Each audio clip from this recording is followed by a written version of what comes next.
आरंभ में परमेश्वर ने संपूर्ण सृष्टि की रचना की। उन्होंने आकाश और पृथ्वी और उसमें जो कुछ है उसे रचा। जब हम देखते हैं कि परमेश्वर ने क्या क्या रचा है तो हम आश्चर्यचकित रह जाते हैं। जो कुछ परमेश्वर ने रचा वह सब अच्छा था। हर वस्तु उनकी महानता और भलाई और सामर्थ्य को प्रकट करती है। परमेश्वर ने विभिन्न प्रकार के पेड़ पौधे, जंतु और पशु पक्षी बनाए।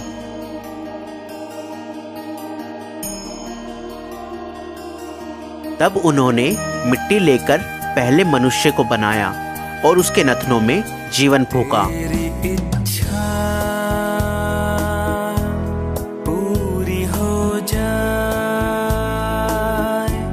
हाथों में तेरे जीवन है ये। पहला मनुष्य आदम कहलाया। तब परमेश्वर ने आदम की पसली निकाली और उससे औरत को आदम की पत्नी और साथी होने के लिए रचा। उसे हवा नाम दिया गया।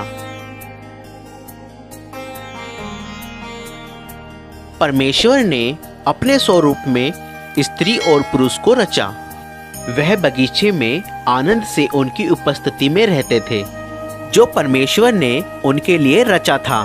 बगीचे को अदन की वाटिका कहा गया। वहाँ कोई पीड़ा या मृत्यु नहीं थी। परमेश्वर ने आदम से कहा, तुम हर एक पेड़ का फल खा सकते हो, केवल एक को छोड़कर। अगर उसका फल खाओगे तो तुम निश्चय ही मर जाओगे। परंतु शैतान, जो दुष्ट आत्माओं का प्रधान है, उसने हवा को परीक्षा में डालने की कोशिश की और फिर हवा ने वह फल तोड़ा और कुछ खाया और उसने अपने पति को भी खिलाया। उसी क्षण उनका संबंध परमेश्वर से टूट गया, क्योंकि परमेश्वर पवित्र है और उनकी आज्ञा तोड़ने वाले उनकी उपस्थिति में नहीं रह सकते। परमेश्वर ने आदम और हवा को अदन की वाटिका से बाहर कर दिया। उन्होंने परमेश्वर की आज्ञा को नहीं माना, इसलिए उनको लज्जित होना पड़ा। उसके परिणाम स्वरूप आदम, हवा और उनका सारा वंश दुख और मृत्यु के भागीदार हुए। पर परमेश्वर बहुत दयालु हैं। उन्होंने मनुष्य से प्रेम करना नहीं छोड़ा। उन्होंने मनुष्य को अपनी संगति में लाने का रास्ता पहले से ही तैयार कर लिया था। पवित्र शास्त्र में परमेश्वर ने अपनी इस योजना को प्रकट किया, जिसके द्वारा वह मनुष्य को उस दंड से जिसके वह लायक हैं बचाएंगे और उनके पाप और लज्जा को दूर करके अपनी संगति में वापस लाएंगे। भविष्यवक्ता अब्राहम पर उन्होंने अपनी इस योजना का एक भाग प्रकट किया।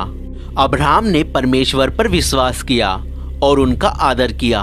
परमेश्वर ने उसको आशीष देने की प्रतिज्ञा की और कहा कि उसके द्वारा वो सब राष्ट्रीय के लोगों को आशीष देंगे। परमेश्वर ने उससे प्रतिज्ञा की कि वह उसके वंश को सागर तट की रेत के कणों और आकाश के तारों के समान कर देंगे। अब्राहम ने परमेश्वर पर विश्वास किया और परमेश्वर ने उसे इस विश्वास के कारण धर्मी ठहराया और लोगों ने उसे परमेश्वर का मित्र माना। एक दिन परमेश्वर ने अब्राहम की परीक्षा ली कि वह परमेश्वर पर विश्वास करता है कि नहीं और उनकी आज्ञाओं को मानता है कि नहीं। परमेश्वर ने उससे अपने बेटे की बलि देने को कहा। अब्राहम जानता था कि इस एक पुत्र के द्वारा परमेश्वर ने वादा किया है कि वह उसे एक बड़ा वंश देंगे। फिर भी अब्राहम ने परमेश्वर पर विश्वास किया और उनकी आज्ञा मानी, इसलिए अपने बेटे को परमेश्वर के लिए बलि चढ़ाने की तैयारी कर ली। अब्राहम ने अपना खंजर उठाया, लेकिन तभी परमेश्वर ने कहा, अब्राहम, बालक को नुकसान न पहुंचा। मैं जानता हूँ तू मेरा भय मानता है और मेरी आज्ञाओं को मानने के लिए तैयार है। तब अब्राहम ने अपने पास एक मेंढा देखा जो अपने सींगों से झाड़ियों में फंसा हुआ था। अब्राहम ने उस मेंढे को लिया जो परमेश्वर ने दिया था और परमेश्वर के लिए उसे अपने पुत्र के बदले बलि चढ़ाया।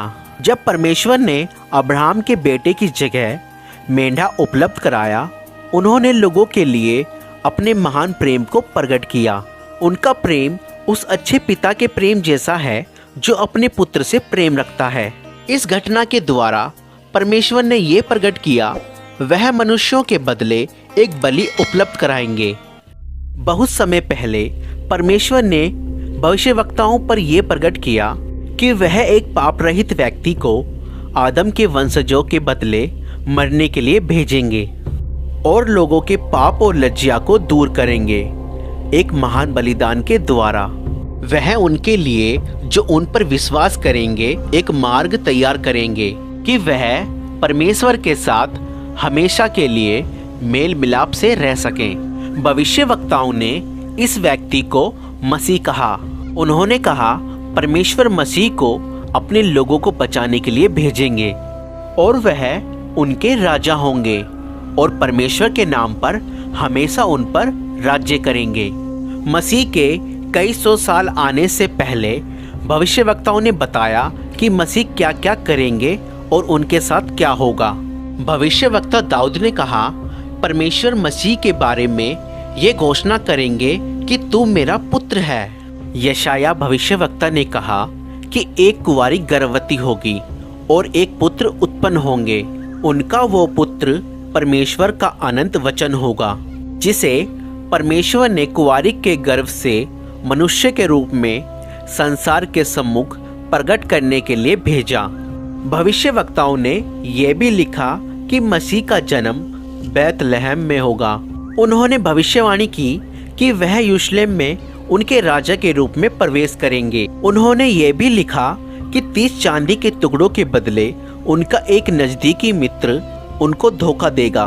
भविष्यवक्ताओं ने कहा कि मसीह अपने जीवन का बलिदान करेंगे, लेकिन परमेश्वर तीसरे दिन उन्हें मृतकों में से जीवित कर देंगे।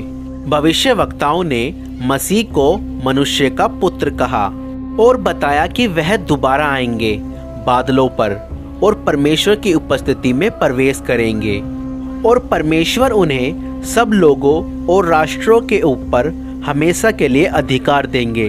2000 वर्ष पहले एक ऐसे ही व्यक्ति संसार में रहते थे जिनका नाम यीशु था।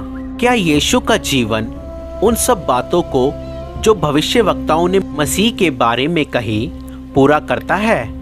ये फिल्म ये बताती है कि यीशु कौन है और उन्होंने क्या कहा और क्या किया, जैसा धर्मशास्त्र में लिखा है।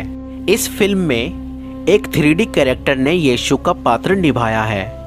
वैसे तो कोई भी इस कार्य के योग्य नहीं है, लेकिन इस फिल्म को इसलिए बनाया गया कि लोग यीशु के बारे में और उनके जीवन के बारे में जान सकें और उस आशीष को जिसकी प्रतिज्ञा परमेश्वर ने की है प्राप्त कर सकें। परमेश्वर ने नासरत शहर की एक कुंवारी के पास जिब्राइल स्वर्गदूत को भेजा।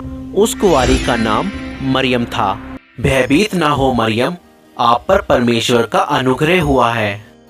आप गर्भवती होंगी और एक पुत्र उत्पन्न होंगे और आप उनका नाम यीशु रखना। ये कैसे हो सकता है?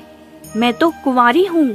पवित्र आत्मा आप पर उतरेगा, इस कारण वो बालक परम प्रधान परमेश्वर के पुत्र कहलाएंगे तथा उनके राज्य का कभी अंत न होगा। देखो देखो कोई आ रहा है, कैसा जलवा मसीह आ रहा है। देखो देखो कोई आ रहा। तो दोस्तों, अगर आपको ये वीडियो पसंद आई तो इस वीडियो को लाइक करें और अगर हमारे चैनल पर नए हैं तो हमारे चैनल को सब्सक्राइब करें। Thank you.